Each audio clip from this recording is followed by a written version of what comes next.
Hello student, welcome once again. बच्चों, इस वाले वीडियो में हम लोग एक्सरसाइज 13.1 का जो थर्ड नंबर का क्वेश्चन है ना, इसे सॉल्व करेंगे। इसको भी मैं आपको एकदम डिटेल में समझाऊंगा, इसलिए हो सकता है थोड़ा सा टाइम एक्स्ट्रा लगे, लेकिन आप एक बार अगर समझ लोगे ना डिटेल में बेसिक कॉन्सेप्ट के साथ, तो दोबारा फिर आपको कोई भी वीडियो देखने की जरूरत ही नहीं पड़ेगा। इसलिए इसको डिटेल में समझो, ये नहीं कि शॉर्ट वीडियो देखिए और दोबारा भूल गए तो वो गलत हो जाएगा आपके साथ।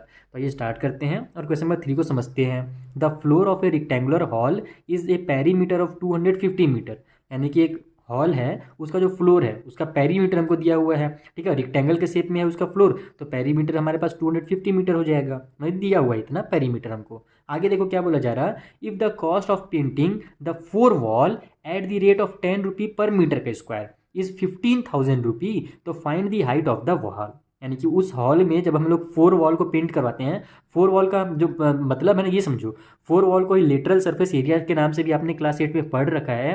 कई बार टीचर जो है इसका डायरेक्ट आपको फॉर्मूला लिखा देते हैं, उससे आपको इसको रटना पड़ता है, लेकिन आपको इसको रटना बिल्कुल नहीं है। मैं भी आपको बुक के थ्रू यानी एग्जाम्पल के थ्रू एकदम सिंपल मेथड में समझा दूंगा कि जो लिटरल सरफेस एरिया होता है एक्चुअल में होता क्या है, और फॉर्मूला उसको हम लोग अलग से रटेंगे नहीं तो कैसे याद करेंगे। वो आप जो नॉर्मल एक फॉर्मूला याद करें हो ना, 2 × length plus breadth, sorry length multiply breath, फिर ब्रेथ मल्टीप्लाई हाइट, फिर हाइट मल्टीप्लाई लेंथ, वही वाला फॉर्मूला से ही लिटरल सरफेस एरिया का भी फॉर्मूला बनता है। आपको अलग से इसको याद करने की जरूरत बिल्कुल नहीं है। ठीक है, तो अपने को देखो क्या क्या चीज़ दिया हुआ है। एक रेक्टेंगल के शेप में हॉल है, उसके जो पेरीमीटर है नीचे फर्श का फ्लोर का वो इतना दिया हुआ है। और उस हॉल में अगर हम लोग पेंट करवा रहे हैं चारों साइड दीवार में, तो हम लोग को जो पेंट का चार्ज है 1 मीटर के स्क्वायर का, पर मीटर के स्क्वायर का, वो 10 रुपी है। और जो टोटल कॉस्ट लग रहा है हमको पेंट कराने में वो 15,000 रुपी लग रहा है। और हमसे पूछा क्या गया है, उस हॉल का हाइट पूछा गया है। तो सबसे पहले ये मैं आपको कॉपी में समझाता हूँ कि ये जो एरिया लिटरल सरफेस एरिया होता है एक्चुअल में होता क्या है। तो देखो सबसे पहले तो आपने एक जो वॉल्यूम होता है यानी कि सरफेस एरिया जो हमारा टोटल होता है उसका फॉर्मूला आपने पहले ही पढ़ रखा है कि 2 × length plus breadth, breath multiply height और प्लस हाइट मल्टीप्लाई लेंथ। ये हमारा सरफेस टोटल सरफेस एरिया का फॉर्मूला है। ठीक है, यहाँ पर हमने क्वेश्चन नंबर 1 और 2 में ये सीखा था कि अगर ऊपर या नीचे से एक चीज़ गायब हो जाता है तो लेंथ मल्टीप्लाई ब्रेथ में हमको केवल एक ही लिखना है, वहाँ पर हमको 2 नहीं लगाना है। क्यों नहीं लगाना है? क्योंकि जैसे क्वेश्चन नंबर 1 में हमारा ऊपर का एरिया गायब था, डब्बा जो था वो खुला हुआ था, तो ये वाला हमारे पास डब्बा था ही नहीं, केवल इतना ही था। और उसी तरीके से क्वेश्चन नंबर 2 था, उसमें हमको फर्श में पेंटिंग नहीं करना था, इसलिए हमारा नीचे का एरिया गायब था लेकिन ऊपर का था, तो उस टाइम भी हमको केवल एक ही बार लेंथ मल्टीप्लाई ब्रेथ करना है। इस बार क्या है, हमारे पास केवल 4 क्या है वॉल्स हैं, यानी ये वाला दीवार में पेंट होगा, इधर दीवार में पेंट होगा, इधर पेंट होगा और इधर पेंट होगा। नीचे फर्श में भी कुछ नहीं करना है और ऊपर छत में भी कुछ नहीं करना है, हमको केवल चारों साइड के वॉल का दिया हुआ है। तो इसका जो फॉर्मूला बनता है वो क्या बनेगा, तो देखो इधर भी लेंथ और हाइट है, इधर भी लेंथ और हाइट है, तो 2 × लेंथ हाइट हो जाता है, और प्लस में इधर और इधर का हो जाता है, तो 2 × ब्रेथ और हाइट हो जाता है।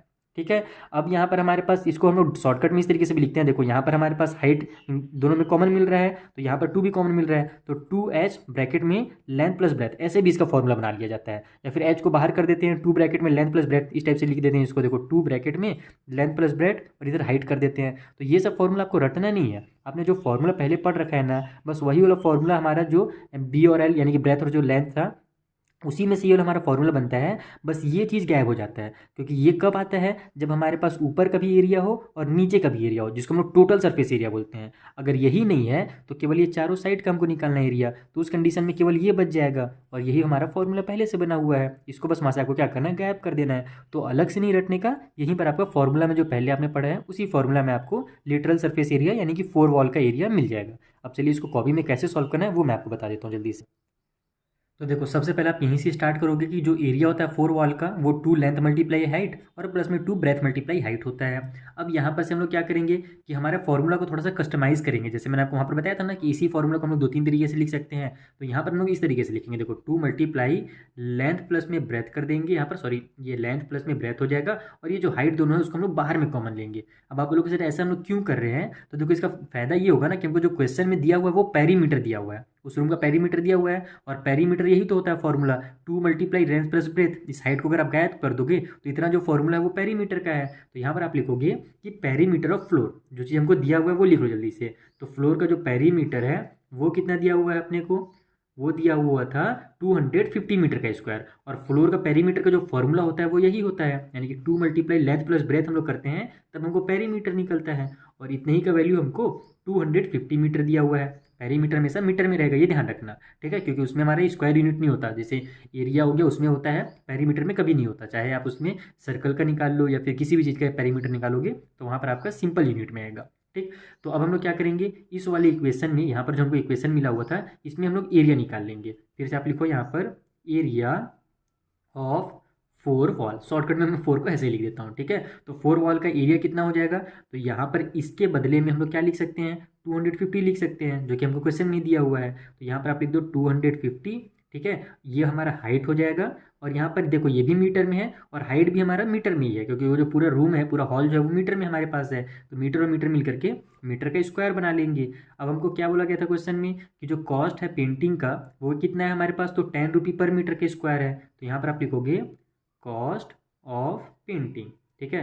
पेंटिंग का जो हमको कॉस्ट दिया हुआ है क्वेश्चन में वो 10 रुपी पर मीटर का स्क्वायर दिया हुआ है, 1 मीटर के स्क्वायर का इतना रुपया है। तो इतने का कॉस्ट कितना निकलेगा वो जानने के लिए हम लोग क्या करेंगे, देखो 1 मीटर का 10 रुपी है, तो इतने मीटर का निकालने के लिए हम लोग सिंपल इसका 10 से मल्टीप्लाई कर देंगे। तो यहाँ पर देखोगे 100 टोटल कॉस्ट, ठीक है। टोटल जो कॉस्ट रहेगा हमारा वो कितना हो जाएगा, तो उसके लिए हम लोग 250 एच का जो हमारे पास है उसका मल्टीप्लाई कर देंगे 10 से।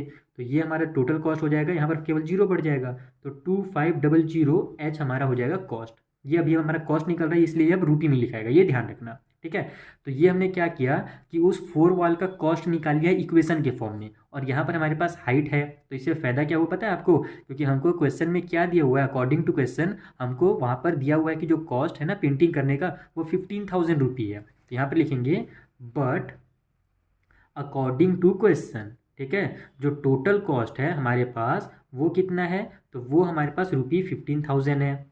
क्लियर, ये चीज़ हमको क्वेश्चन में दिया हुआ था, तो यानी कि ये भी हमने कॉस्ट निकाला, ये हमने इक्वेशन के फॉर्म में कॉस्ट निकाल लिया है, और ये हमको नंबर के फॉर्म में कॉस्ट दिया हुआ है। तो टोटल कॉस्ट दोनों चीज़ें हैं, यानी ये दोनों आपस में क्या होंगे, इक्वल हो जाएंगे। यानी इसको हम लोग ऐसे लिख सकते हैं 2500 एच इक्वल टू 1500, इस तरीके से लिख लो आप इसको। अब ये ध्यान रखना कि यहाँ पर हम लोग हाइट निकाल रहे हैं, तो ये हमारा इधर चल जाएगा, ट्रांसफर हो जाएगा। तो हाइट इक्वल टू हो जाएगा 1500 डिवाइड में 2500, 2 जीरो से 2 जीरो को कट करो। अब इन लोगों को जल्दी से कट कर लो, देखो 25 बन जाए, 25 मैं डायरेक्ट कर देता हूँ। 25 के डबल 4 टाइम पढ़ते हैं हम लोग तो 100 आता है, तो 2 टाइम और पढ़ेंगे तो 50 और आ जाएगा। तो 4 और 2 टोटल 6 टाइम पे हमारा 150 आ जाएगा। इसका मतलब जो हमारा हाइट है यहाँ पर से वो 6 निकल गया, और 6 मतलब क्या, तो 6 मीटर निकल गया। ये लास्ट में ध्यान रखना कि भले हमने यहाँ पर मीटर वगैरह नहीं लगाया है, लेकिन जो हाइट है उसका यूनिट हमारे पास मीटर है, इसीलिए हम लोग इसको मीटर में लिखेंगे। तो इस तरीके से आपको इस क्वेश्चन को सॉल्व करना है। मेन है आपको इक्वेशन बनाना यहाँ पर, और ये चीज़ को भी समझना है कि एरिया ऑफ जो 4 वॉल है उसका आपको फॉर्मूला बिल्कुल भी नहीं रटने का, ये फॉर्मूला आपको पहले से याद है। उसको इस तरीके से कन्वर्ट करेंगे, क्योंकि हमको इतने का वैल्यू दिया हुआ है क्वेश्चन में छुपा करके, 250 मीटर पेरीमीटर के नाम से दिया हुआ है इतने का वैल्यू।